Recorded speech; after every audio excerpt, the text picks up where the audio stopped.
Yan yung dalawa, oh, nakaabang. Naglilim-lim kasi si Princess at si Chicky. Ano natin, ha? Ayan. Ayaw kong istorbohin, pero ayan din sila. Naglilim-lim silang dalawa. So, probably by next week, baka mapisa na itong mga ano nila. Kasi I think, 1 week, more than 1 week na eh. So, siguro next week.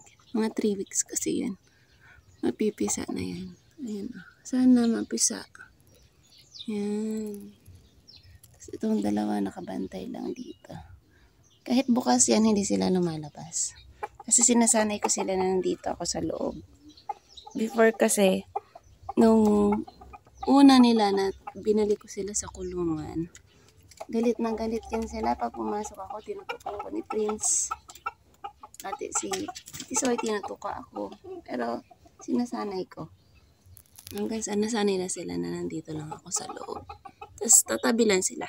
Pag naglilinis ako, pag nagbibigay ako ng batuka. So, yan o. Ang laki-laki na ni Prince. Grabing laki. Ang bigat nito. Taba nito. Pati itong aking isang binata, mataba dito.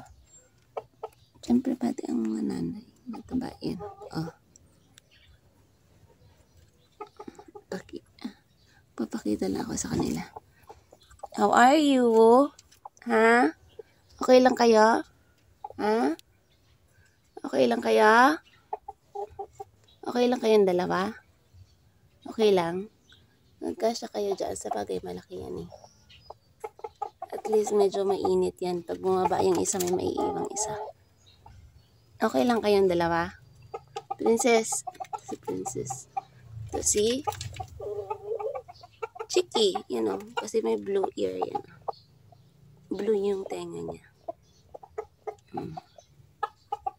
Sige na, sarado ko na.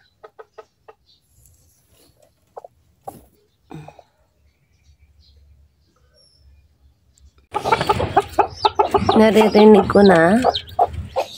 Tingin ko naririnig niyo din yun. Wait lang. Sarado ko na. May bago na kami. Mga sisiyo. Hindi ko alam kung kailan to eh.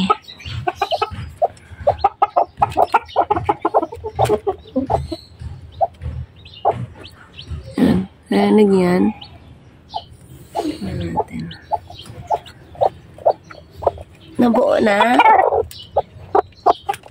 Gagalit si gagalit si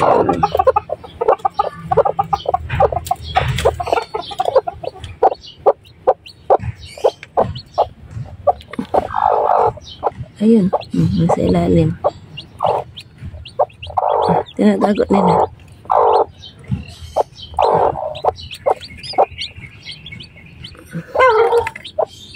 Nagtatago. Ayan, kita niya.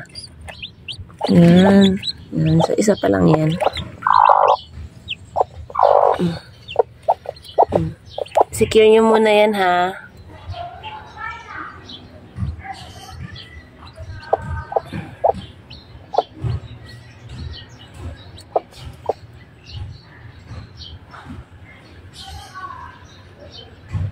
Nasaan na? Isa lang?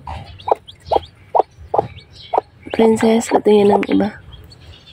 Wala pa. Ayan, patin. Chicky, patingin. Nagalit kasi si Chicky eh. Nagagalit siya. Ayan.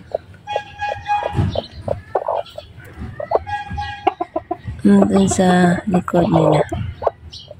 Aray. Nagagalit si Chicky. Ako. Dahil dalawa sila naglilim, hindi ko alam kanino susunod tong mga manok na to. So, I'm so happy meron ng isa. Hindi ko kasi makuhaan eh. Tinatago. Ayun na. Yan. Yan. Oh. Hey, baby chick. Hey, baby chick. How are you? Meron pa naman yung 24 hours na parang okay lang kahit wala silang food.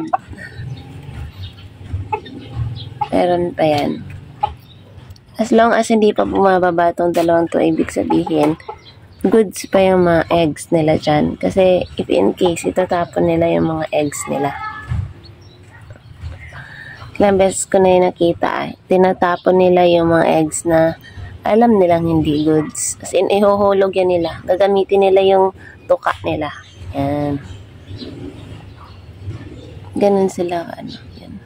Sabi ko, ang galing. Meron akong naririnig ng tunog.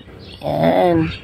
Abangan natin tomorrow if ilan yung mapipisa. Kasi tomorrow, dapat pababa ko na yung sisyo na yon. Mabigyan ng pagkain. Okay. Tingnan nyo to. Meron ng dalawang sisiw dito na binaba nila. Ang galing nila. Yan. Ang galing. Dalawang sisiw yan. Tingnan natin kung ay sisiw pa ba. Kasi ibig sabihin na binaba nila.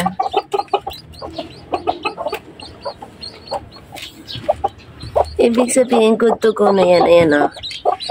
Pataka ka, pero nandito yung mga nanay. Meron pa ba? Meron pa yan.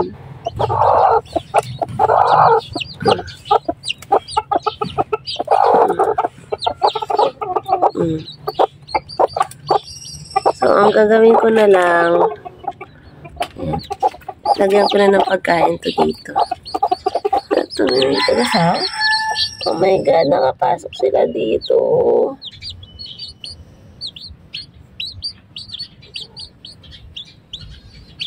Taga-saw. Tatlo pala sila. Kinuha ko itong isa. Tatlo pala sila nagtatago dyan. Yan o.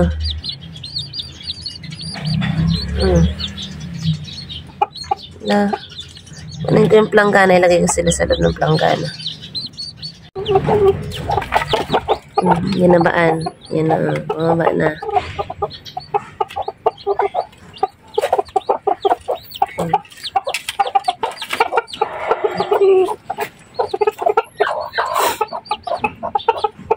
Pinanggihan ko na din doon, oh. Yan. Ang galing ng nanay nila, hinulog nila sa pagkain.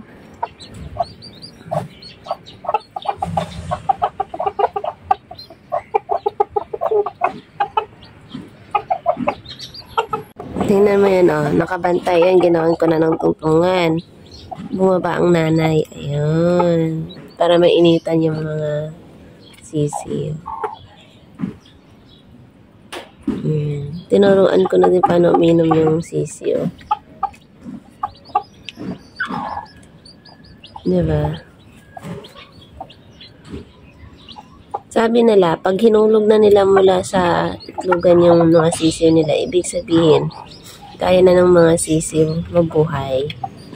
So, tatlo na yung binaba nila. Hindi ko na binalik kasi kahapon, binalik ko yung isa. Tapos ngayon, nandito na naman ulit sa baba. So, meaning to say, pinapababa na talaga. Yan. Yan, nilagyan ko doon ng papel. Yan. Tignan mo yung isa ko doon. Bumaba na. Kanina, tinatawag ko ayaw. Yan ang aking morning sa aking mga alaga.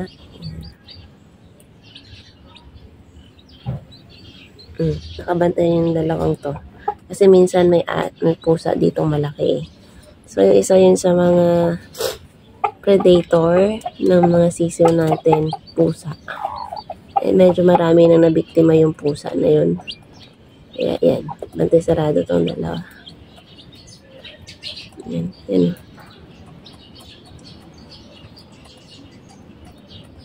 Tatlo na yung sisiw na yan.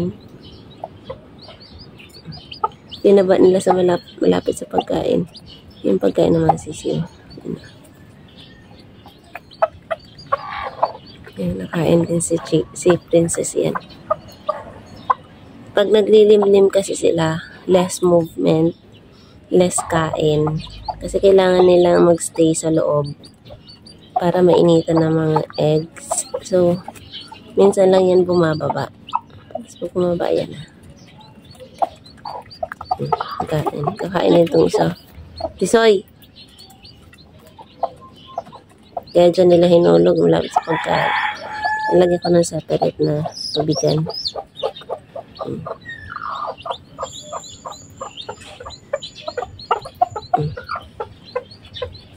Nag-alala ako kasi may mga ano dyan kanina.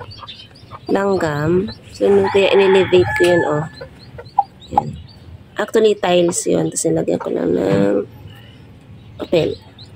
So, yun. Pero bumabalik pa din sila doon kung saan sila hinulog. Pinapainitan na sila ni Princess.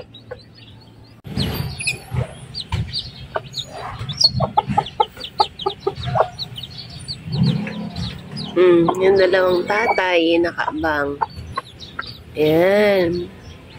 Tapos dalawang nanay. Tapos tatlong baby. Hindi ko sure kung meron pa doon. Bumaba na din si Chiki eh. Yan o. May namang tubig. Princess.